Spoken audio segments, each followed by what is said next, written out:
Hello everyone. तो अगर आप यूपीपीसीएस या बीपीएससी की तैयारी कर रहे हो तो आपको ये समझना चाहिए कि इन्वायरमेंट एंड इकोलॉजी उसका कितना इंपॉर्टेंट पार्ट है। बीपीएससी जो एस्पिरेंट्स हैं वो कह सकते हैं कि हाँ, पहले तो इन्वायरमेंट का सेक्शन उतना नहीं आता था। हालांकि अगर देखा जाए क्वेश्चंस को तो आपको हिडन क्वेश्चंस, हिडियस क्वेश्चंस दिखेंगे। लेकिन अगर आप नए पैटर्न की बात करोगे, 69 बीपीएससी की बात करोगे, 68 बीपीएससी की बात करोगे, तो आपको इन्वायरमेंट एंड इकोलॉजी आपको जियोग्राफी वाले पोर्शन के साथ ही आपको देखने को मिलेगा। वैसे क्वेश्चंस बहुत ही प्लेन और बहुत ही सिंपल होते हैं। अगर हम यूपीपीसीएस की भी बात करें या बीपीएससी की बात करें, क्वेश्चंस आपको बीपीएससी के केस में भी देखने को मिल रहा है, तो आपको ये पढ़ना पड़ेगा एनवायरमेंट एंड इकोलॉजी। ठीक है। अगर एनवायरमेंट एंड इकोलॉजी की बात करें, अभी हम लोग यूपीएससी की बात नहीं करेंगे, हम लोग सिर्फ और सिर्फ यूपीपीसी और बीपीएससी पे ही अपना फोकस रखेंगे। एनवायरमेंट एंड इकोलॉजी अगर आप पढ़ते हो तो यूपीपीसीएस में आप बहुत अच्छे तरीके से आराम से 15 to 18 मार्क्स के क्वेश्चंस करके आओगे, जो कि आपको सेपरेटली पूछा जाता है इन केस ऑफ यूपीपीसीएस। अगर बीपीएससी की बात करें तो यहाँ पे आपको 7 से 8 क्वेश्चंस देखने को मिलते हैं, जो कि आपको एनवायरमेंट एंड इकोलॉजी के इफेक्ट से होगा। तो आप इसको इग्नोर नहीं कर सकते हो। अगर आप जियोग्राफी पोर्शंस को देख रहे हो तो किस तरीके से नंबर ऑफ क्वेश्चंस बढ़ते जा रहा है। जैसे अगर आप बीपीएससी 69 की बात करोगे तो आप साइंस एंड टेक वाले पोर्शन को इंट्रोड्यूस किया गया। इससे पहले साइंस एंड टेक मेंस का पोर्शन हुआ करता था, लेकिन साइंस एंड टेक के क्वेश्चंस को भी इंट्रोड्यूस किया गया इन प्रीलिम्स। तो आप इसके जो चेंज है उसको आप फील कर सकते हो, क्योंकि एनवायरमेंट एंड इकोलॉजी जो है वो सबसे इंपॉर्टेंट पार्ट कह सकते हो, टाइम फ्रेम के साथ भी और एग्जाम के पॉइंट ऑफ व्यू से भी। ठीक है।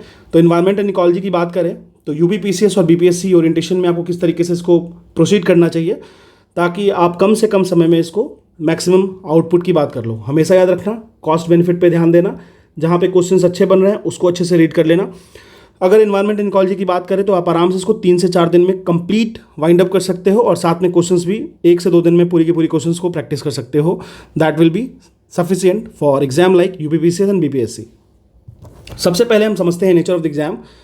तो देखो, बहुत सारे ऐसी चीज़ें होती हैं जो आपको यूपीएससी में आती हैं, लेकिन यूपीपीसीएस और बीपीएससी में नहीं उस तरीके की चीज़ों को पूछा जाता है।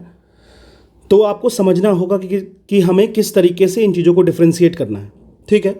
अगर हम लोग बात करें यूपीएससी या यूपीपीसीएस और बीपीएससी के डिफरेंसेस की, तो आपको इतना समझना है ना कि प्रायोरिटी लिस्ट होती है हर एग्ज़ाम की, हर एक सब्जेक्ट की।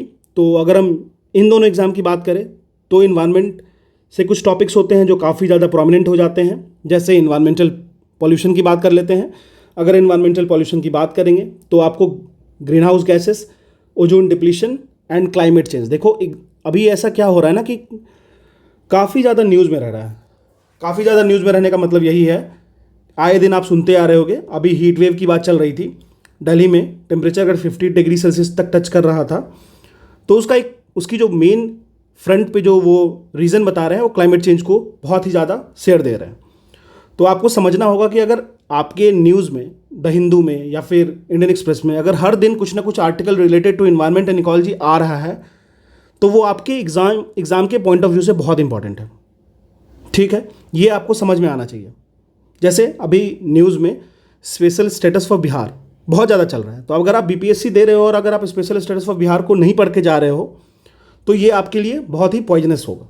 ठीक है। तो एग्ज़ाम की ओरिएंटेशन में उसके नेचर को समझते हुए अगर पढ़ते हैं तो हमारे लिए ये काम बहुत आसान हो जाएगा कि हम इस पेपर में कम से कम समय देके ज़्यादा से ज़्यादा मार्क्स को फेच कर लें और हमारे लिए ईजी हो जाए। ठीक है। तो आप इंडिया के किसी भी एग्जाम को दो जहाँ पे इन्वायरमेंट एंड इकोलॉजी पार्ट होगा ना, उसका सबसे ज़्यादा अगर इंपॉर्टेंट, अगर हम प्रायोरिटी लिस्ट की बात करें, किसी भी एग्जाम, किसी रैंडम एग्जाम की भी बात करें ना, तो आपको ये देखने को मिलेगा कि सबसे ज़्यादा इंपॉर्टेंट अगर टॉपिक को हम कंसिडर करते हैं तो ये आपको क्लाइमेट चेंज, इन्वायरमेंट, पॉल्यूशन, मतलब पॉल्यूशन वाला पोर्शन बहुत ही ज़्यादा इंपॉर्टेंट हो जाएगा, बहुत ही ज़्यादा।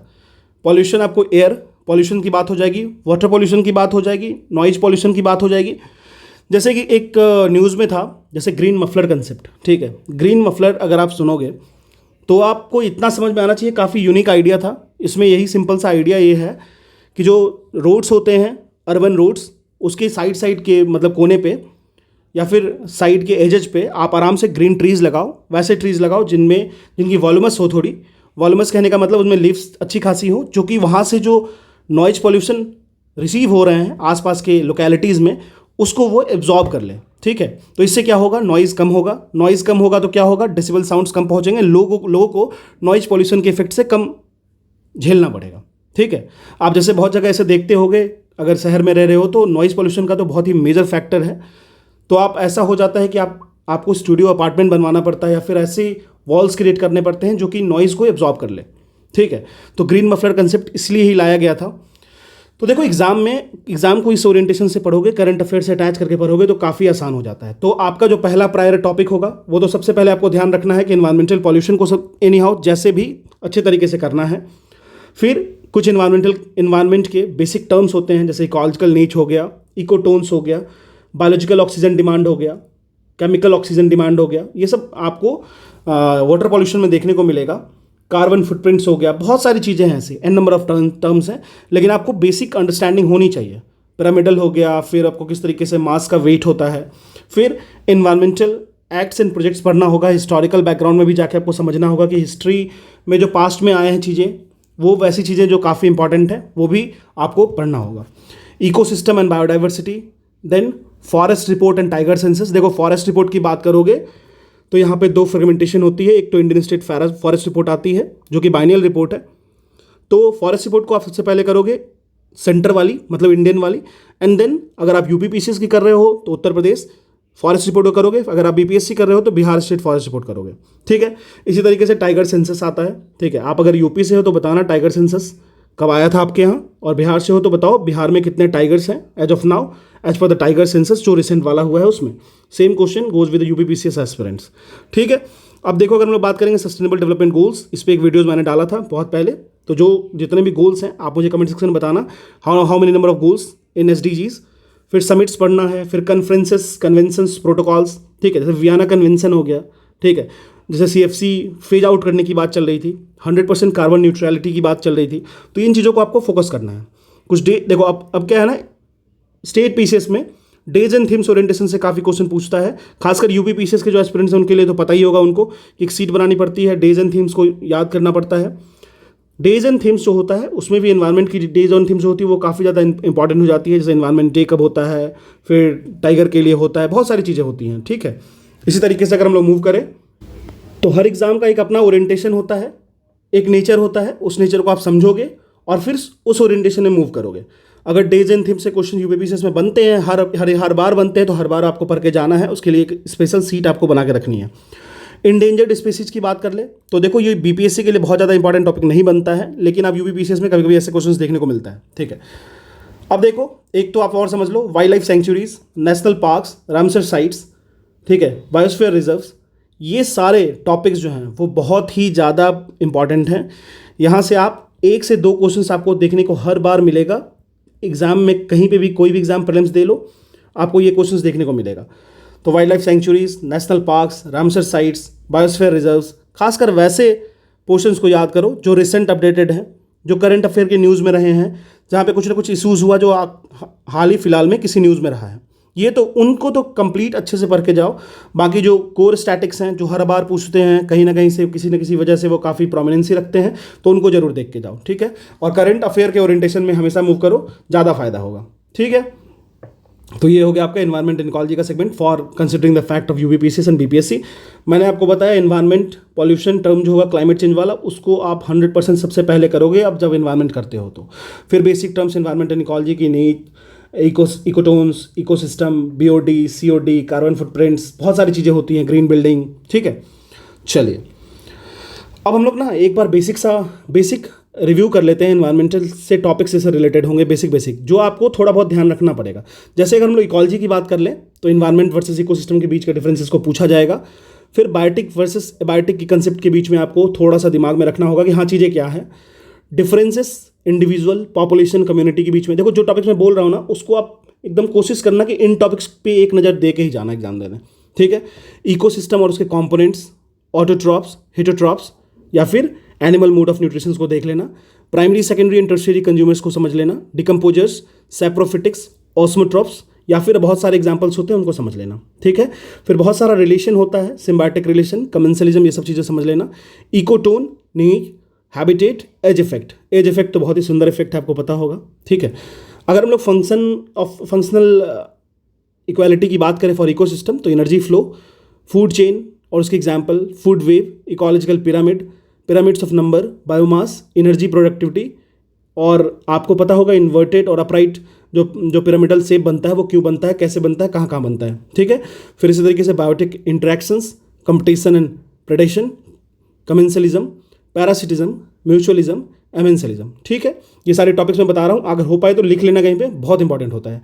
फिर अगर हम लोग बायोलॉजिकली केमिकल साइकिल की बात करें तो बहुत सारा गैसेस साइकिल होता है, nitrogen, oxygen, CO2 and water cycle. और अगर हम लोग सेडिमेंट्री साइकिल की बात करें, sulphur, potassium, calcium and phosphorus.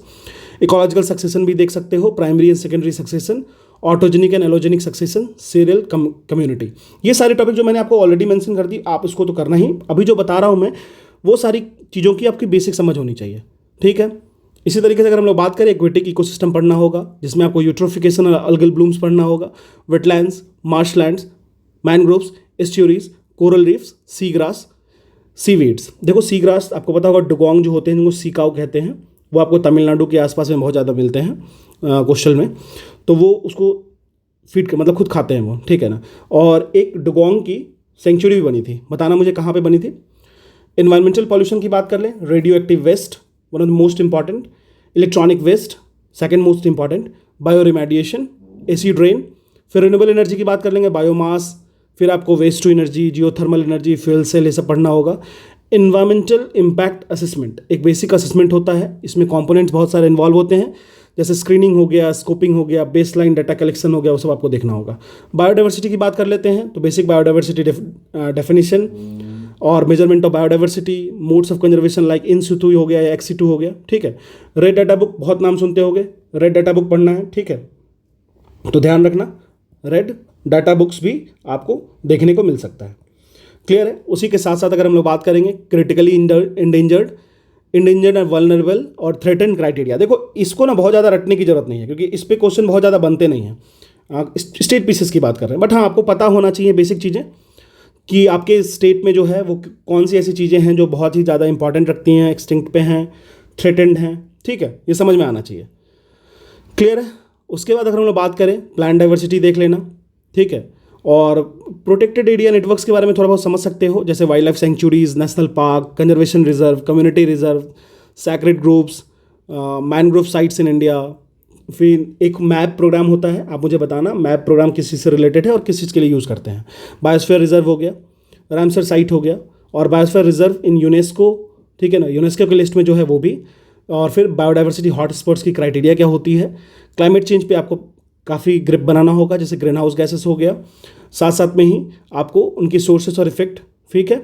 फिर साथ में ग्लोबल वार्मिंग पोटेंशियल, फिर ओशियन एसिडिफिकेशन का भी कंसेप्ट है, बहुत सारे मिटिगेशन स्ट्रैटेजी होते हैं, उनको देख लेना। इंडिया और क्लाइमेट चेंज पे किस तरीके से एक्ट कर रहा है, ये आपको मेंस के लिए वैलिड होगा, मेंस में काफ़ी ज़्यादा हेल्प करेगा India and the climate change, जैसे INDC इंडिया की जो वो चली है। फिर बायोफ्यूल्स हो गया, फिर क्लाइमेट चेंज ऑर्गेनाइजेशन, जैसे ही अब देखो ऑर्गेनाइजेशन से क्वेश्चन बनता है, ठीक है, इसको आप करंट अफेयर से ऐड कर लो, कहीं से ऐड कर लो, जैसे UNFCCC, Kyoto protocol, green climate fund, adaptation fund, COPs।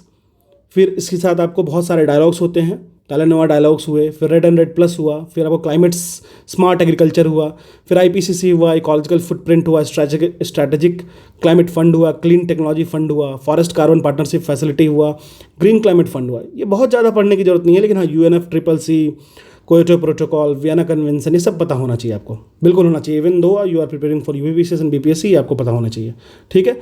कुछ इंस्टीट्यूशंस होते हैं उनके बारे में, जैसे सोशल फॉरेस्ट्री हो गया, कैंपा हो गया, नेशनल क्लीन एनर्जी फंड हो गया, इकोमार्क हो गया, ठीक है। चलिए, कुछ इन्वायरमेंटल ऑर्गेनाइजेशंस जैसे central zoo authority, national biodiversity authority, forest survey of India, botanical survey of India, zoological survey of India. बताना मुझे जूलॉजिकल सर्वे ऑफ इंडिया का हेडक्वार्टर कहाँ पे है, ठीक है। और नेशनल टाइगर कंजर्वेशन अथॉरिटी जो NTC है, उसके हेडक्वार्टर कहाँ पे है। फिर एक और बता सकते हो, central pollution control board, CPBC, ठीक है ना, सेंट्रल पॉल्यूशन कंट्रोल बोर्ड, ठीक है, इसकी बताना। फिर कन्वेंशन से सब तो जानना होगा, जैसे बेसल कन्वेंशन हो गया, रॉटरडैम हो गया, फिर आपको इंटरनेशनल ट्रॉपिकल टिम्बर ऑर्गेनाइजेशन हो गया। अगर पीसेस की बात करें, वियना कन्वेंशन इंपॉर्टेंट है, किगाली एग्रीमेंट 2016 वाला इंपॉर्टेंट है, हेलसिंकी प्रोटोकॉल 1985, मिनामाटा कन्वेंशन किसके लिए, तो मर्क्यूरी के लिए, ग्रीन एग्रीकल्चर प्रोजेक्ट इंडिया का, ये इंपॉर्टेंट है। फिर आपको साइंडाई फ्रेमवर्क है, वो इंपॉर्टेंट है, ठीक है। ये सारी चीज़ें आपको ध्यान रखनी है। तो ये हो गया आपको इन्वायरमेंट का टॉपिक, करके जरूर जाना एग्जाम देने, सबसे आसान टॉपिक है और एग्जाम में आता है तो 100% एक्यूरेसी रहती है इसमें। एक दो क्वेश्चन मान लो बहुत ही ज़्यादा बकवास पूछ लिए, ठीक है। जैसे बहुत ही ज़्यादा बकवास पूछ लिया, जैसे मान लो कोई एक जगह है शिवहर, उसकी कोई वहाँ पे कुछ अगर कुछ केसेस हुए हैं कुछ, या फिर कुछ स्पेसीज़ हैं, तो बहुत ज़्यादा इंटर स्पेसीज़ में घुस के पढ़ने की ज़रूरत नहीं है यूपीपीसीएस और बीपीएससी के लिए। यूपीएससी के लिए आप उतना अंदर जा सकते हो। अब चलिए अगर हम लोग बात कर लेते हैं सोर्स की, तो देखो सिंपल सा प्लेन सा सोर्स है, बहुत ही आसान चीज़ है। आपको इन्वायरमेंट, अगर आप यूपीपीसीएस की एग्ज़ाम दे रहे हो तो आप अच्छे से करो, बहुत अच्छे से करो, मतलब बहुत तमीज़ से। जैसे शंकर आईएएस की बुक हो गई, पीएमएफआईएएस की बुक हो गई, या फिर कहीं से भी पीटी 365 यूज कर सकते हो। अगर आप बीपीएससी दे रहे हो तो आप सिर्फ और सिर्फ पीटी 365 करके चले जाओ, वो भी काफ़ी है। और बेसिक्स के लिए कोई भी सिंपल सी बुक उठा लो, या फिर सिंपल सा नोट्स, या कहीं से किसी की वीडियो पढ़ के चले जाओ। बहुत ज़्यादा इसमें करने की जरूरत नहीं, लेकिन हाँ 7 से 8 क्वेश्चन आपको इस बार देखने को मिलेगा। हो सकता है क्वेश्चन 10 भी हो जाए, ठीक है। पैटर्न शिफ्ट है, बिल्कुल शिफ्ट करना भी चाहिए। इन्वायरमेंट की बात करें, इन्वायरमेंट तो अब तो प्रायोरिटी लिस्ट में टॉप पे है गवर्नमेंट के हर जगह। तो this is all about environment and ecology section that you need to focus on you for UPPCS and BPSC prelims। अगर कोई और सब्जेक्ट की चाहिए तो आप मुझे कमेंट सेक्शन में बता सकते हो।